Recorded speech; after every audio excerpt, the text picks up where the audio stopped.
জীবন চরিত্রের গুণ বই থেকে আমরা পড়ব জীবনকে কীভাবে সার্থক করা যায়। বলছে স্বচ্ছ চিন্তার সঙ্গে সকল বিষয় বিবেচনা করে একটা সংকল্প করলে তখন প্রয়োজন উদ্যমের। উদ্যম মানে সোজা কথায় কাজে লেগে পড়া, চেষ্টা, প্রয়াস। উদ্যম হলো আলস্যের ঠিক বিপরীত। আলস্য মানে কাজে লাগতে অনীহা, উদ্যম মানে কাজে লাগতে উৎসাহ। যার উদ্যম নেই তার দ্বারা কোনো কাজই সম্ভব নয়। একটা সংস্কৃত উদ্ধৃতি দেওয়া আছে, আলস্য হি মনুষ্যানাং শরীরস্থ মহান রিপু নাস্ত দমসম বন্ধু কৃতা জম নাবসিদতি। এর মানে হলো আলস্য মানুষের দেহেই আছে এমন এক শত্রু, উদ্যমের মতো বন্ধু আর নেই। উদ্যমী হলে কখনোই পরাজয় হয় না। কাজে লেগে পড়া যেমন উদ্যম, কাজে লেগে থাকা তেমন নিষ্ঠা। আরম্ভ করলাম উদ্যমের সঙ্গে, কিন্তু দৃঢ়ভাবে লেগে না থাকলে নিষ্ঠার সঙ্গে কাজ করা হলো না, তাতে কাজ সফল হয় না। নিষ্ঠা থাকে যে কাজ করছি তার প্রতি ভালোবাসা বা অনুরাগ থাকলে। কিন্তু প্রায়ই কি আমরা দেখি না, বেশিরভাগ কাজে সফল হয় না, তার কারণ নিষ্ঠার অভাব। নিষ্ঠা কী করে আসতে পারে?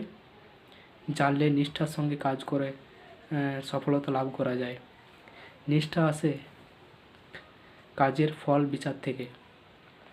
সাধারণত কাজ সুখকর নয়, কারণ মেহনত করতে হয়, তো কিছু কষ্ট হয় যে কোনো কাজ করতে গেলে। কিন্তু যেটা করছি সেটার ফল ভালোভাবে বিচার করে স্বচ্ছ চিন্তার সঙ্গে সাহায্যে জানা থাকলে সেই ফলটা ভালো জেনে কাজে প্রীতি ভালোবাসা আনা যায়, কাজে দৃঢ়তার সঙ্গে লেগে থাকা যায়।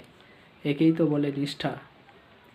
কৃষক যেমন কি পরিশ্রম করে চাষ করে, কিন্তু হাসি মুখে শ্রম করে এই জেনে যে সোনার ফসল উঠবে তার পরিশ্রমে, তেমন যে কাজ করছি সেটার ফল ভালো হবে জানলে সহজেই কাজে নিষ্ঠা আনা যায়। আমি প্রয়াস করছি জীবনকে গড়ে তুলতে।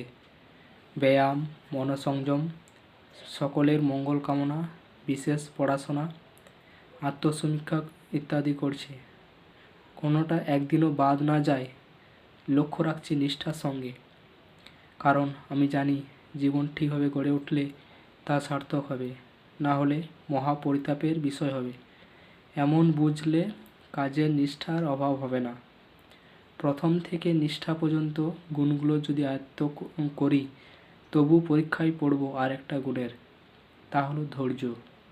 ধৈর্য মানে সহজে কাতর না হওয়া। যেটা করতে যাচ্ছি তাতে কষ্ট করতে হবে, একটুতেই ধৈর্য হারালে, ব্যস্ত হয়ে নিরাশ বোধ করলে তো মূল্যবান বস্তু লাভ করা যায় না। দীর্ঘকাল দেরি হলেও, কষ্ট হলেও করতে হলেও নিষ্ঠাকে ত্যাগ না করার নাম ধৈর্য।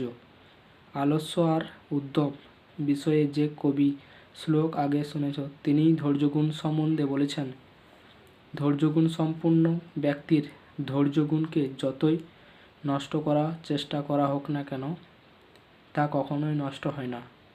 কি সুন্দর উদাহরণ! আগুনের শিখাকে যতই নিম্নমুখী করার চেষ্টা করা হোক, তা তৎক্ষণাৎ ঊর্ধ্বমুখী হয়েই জ্বলতে থাকে। এই রকম ধৈর্য চাই।